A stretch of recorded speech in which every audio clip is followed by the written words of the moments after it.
Alright, so the first example we have from your worksheet is the one we just looked at. So just quickly, we're asking for the x-intercepts, and we now know that we look to our brackets and we use the opposite of the values we see there. So the x-intercepts, the first one, is going to be at 1, and then the y value is 0. And the second one is -3, and the y value is 0. The y value is 0 because you're on the x-axis. I will come back to that if you find that a little troubling. But the x-intercepts and y values are always 0. Direction opening, we would look to our a value, which is the 2. That's positive. So direction opening is up.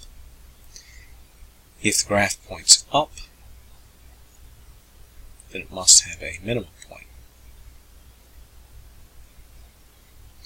The width of the graph, the a value is 2. So our a value is bigger than 1. So it means it must be narrower.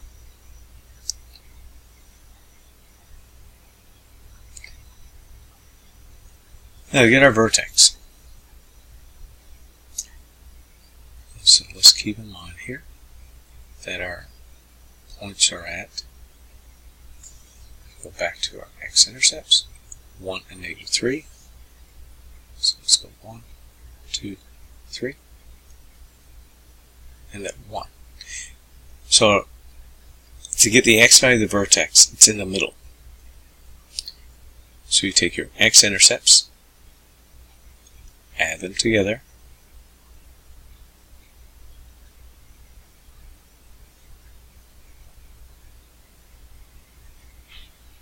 so really what we end up finding first was our axis symmetry. We're then going to take this value and put it back into our equation, so we know somewhere up and down this graph we have our y value for our vertex. So we get back to our graph.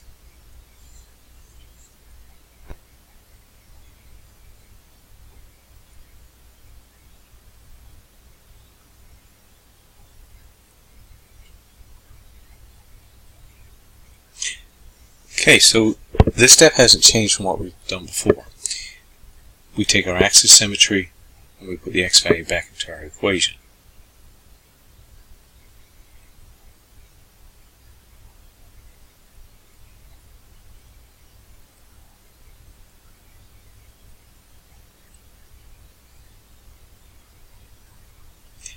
-1 take away 1 is -2. -1 plus 3 is 2. 2 times 2 times 2. So it gives us 8. And it's just a simple negative there. So now we have our vertex. -1, -8. So that hasn't changed. We have our axis symmetry. The y-intercept, where does the graph cross the x-axis?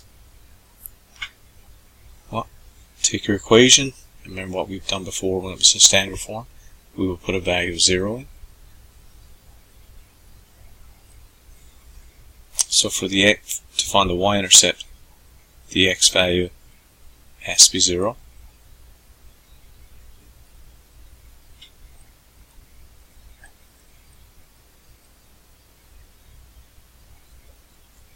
So we'll set our x value to 0.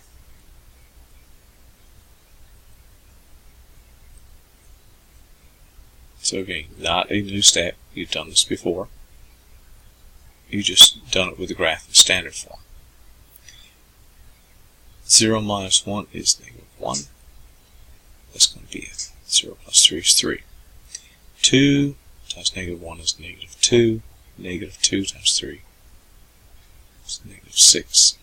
So your y-intercept occurs at 0, -6. The graph points up, so it has a min value. domain, the x values, plot to the reals, and this normally will always be that.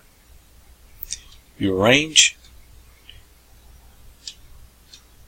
well, perhaps it would be easier seeing that from your graph. So let's put on the information that we know. Okay, so looking back to our graph that we had earlier. So we have our vertex, which we knew as -1, -8. Our axis of symmetry.